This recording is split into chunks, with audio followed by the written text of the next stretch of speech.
You're a lawyer. Morning, Your Honor, or afternoon, I should say. Yep. Yeah, barely that. It's evening eve. Guys, you're in front of me because you are currently in custody. Your lawyer wants me to let you guys out. And I don't know. We'll see, I guess. Let's start with it's Lane, right? That's right, Your Honor. So you initially are charged with evading arrest. We give you a bond, we let you out, and now you've picked up a new case.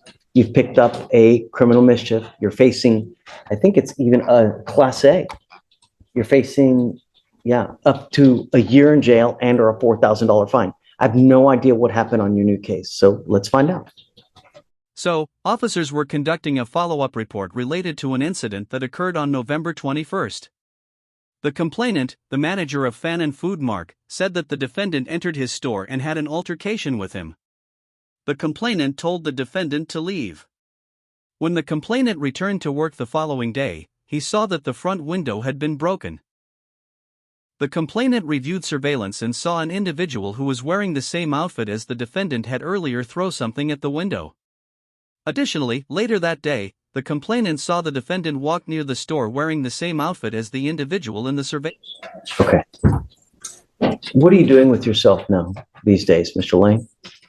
Presently, I'm not doing anything. I'm unemployed. I was an attorney for 15 years in Chicago, Illinois, and I moved here in July or late June. You're a lawyer. Well, I don't know if I'm currently licensed. I let my license go. I did MCLEs. I was supposed to do them over the summer. I had them due, and I just decided not to go back to Illinois. So You didn't like being a lawyer? I love being a lawyer. No, I love. Just stop. I'm sorry. Why stop?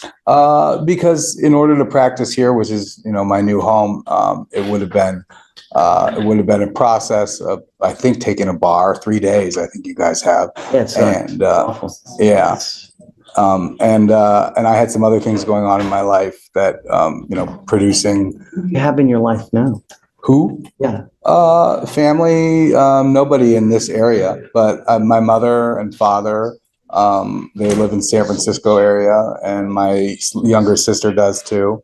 My father's a retired lawyer, my sister's a lawyer, my older brother is in, a different They know field. that you're here in this now? No. Can we reach out to them? Sure. I mean, if you. Well, here's the problem, Mr. Lane, is that we gave you a free bond, you've picked up a new case. And the last thing I want is to just let you go and you're going to be roaming the streets of Houston. It's just not a good place to roam. And if you've got nowhere to go, if you've got nothing to do, it could be a recipe for trouble. And that's why I want to let you out, but not just to the streets. If you have a place to go to, if you've got family, if someone's willing to take you in, then we can work something. But for you to just be let out on the street. Right. I was going to defer to my counsel here to make these sorts of arguments. I'm not used to appearing in this sort of forum, but I'd be happy to speak to the circumstance of being homeless. Do you mind if he reaches out to family to see if they can help? I'm not sure. Well, again, I can reach out to any family members if you want, if you're comfortable with me doing that. I just don't want to do that if you don't want me to, but. Well, I don't understand the purpose to have them pay a bond. No. For help. What Judge is concerned about is you having some sort of place to stay where you're safe, so that you can comply with bond conditions, come to court when asked, and we know that you have a place to be. So if that's a homeless shelter or Star of Hope or something. More importantly, that you, number one, don't get into any trouble, and number two, don't be a danger to the public, because we want our public to be safe, secure. And that's it. And if you're on the street, you're roaming, you've got nowhere to go, you've got no food to eat, it's a recipe for disaster. But if we can get your family involved and let them know what's going on with you now, perhaps they're willing to come down, speak with you. Well, yeah, I mean, I have a larger extended family that really should be bearing this burden because they were the ones who convinced me to come to Houston in the first place and to stay here. You can reach out to whoever you want. Doesn't matter. Yeah. It doesn't matter. Anyone you want. As long as they have a phone number, then hey, Well, sure. I mean, I'm amenable to that. I'm not sure if that's a solution here that has anything to do with my bond or because they gave me what, like a $5,000 bond or something. I don't really know. yeah, your bond's now, it's $100 on the evading and then it's 5,000 on the criminal mischief. Is there Yeah. anyone you could stay with in the Houston area? Yeah, I mean, sure. Yeah, I know of one person in the Houston area, and a few others that could possibly be called. I don't really know all their names, but people I met along the way. Are you comfortable with me calling someone for you in the Houston area? Yeah, I'm comfortable with that. Sure. Okay.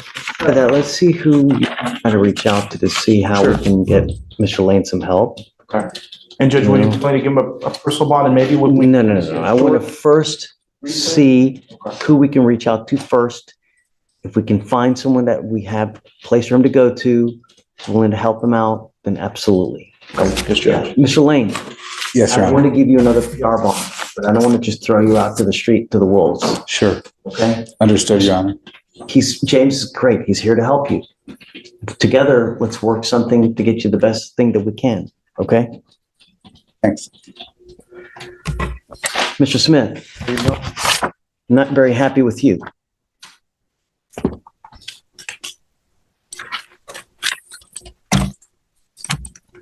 You were placed on a probation for unlawful carrying of a weapon. While you were on that probation, you absconded multiple times, meaning you took off. In March of 23, you picked up an assault, and then after you picked up the assault, you took off. Never heard from you again. The only reason we have you now is because you picked up a criminal trespass. Can I speak on the March case? Don't. I've got a bunch of district attorneys here, and I don't want you to say something that hurts Don't your speak about case. the facts of your case. Yes, sir. The problem is that your lawyer is asking me to give you a PR bond to get you out. But I know if I give you a PR bond, you're going to take flight. We'll never see you again. How many times have you done it before? It's a rhetorical question. I don't want you to answer, but the problem is I have your bond at 7503 for a reason. Yes, sir. You know what I mean? Yes, sir. So we got to find out what's going on with you as well. What I'd like to do is have you TRAS'd. I want you to speak to our clinicians to see how we best go forward. I don't want to just throw you out to the wolves. You know, how do we get better? How do we make sure this doesn't happen again? How do we get you full-time employment so you can start working? Well, He works at I an don't auto shop, know. Judge. Huh? He works at an auto shop. Great. But I need just more than words, right? So I'm going to have you TRAS'd. We'll set you off a couple days to see how we go forward. Okay? You understand? Okay. Do you have any family here that's willing to help you out in Houston as well? My girlfriend, yes, sir. She was trying to buy me out today. Who else do you have besides that? My mother works for HPD. Okay, that's a great start. Do you mind if he reaches out to mom? Okay, don't say anything here because, I don't want you to give phone numbers or anything like that. No. All right, so what we're going to do is we're going to put you guys back. We're going to try to see how we go forward and then we'll see you here soon, okay? All right, guys. Thanks. Yes, Your Honor. All right, take care, man. Thank you, Judge.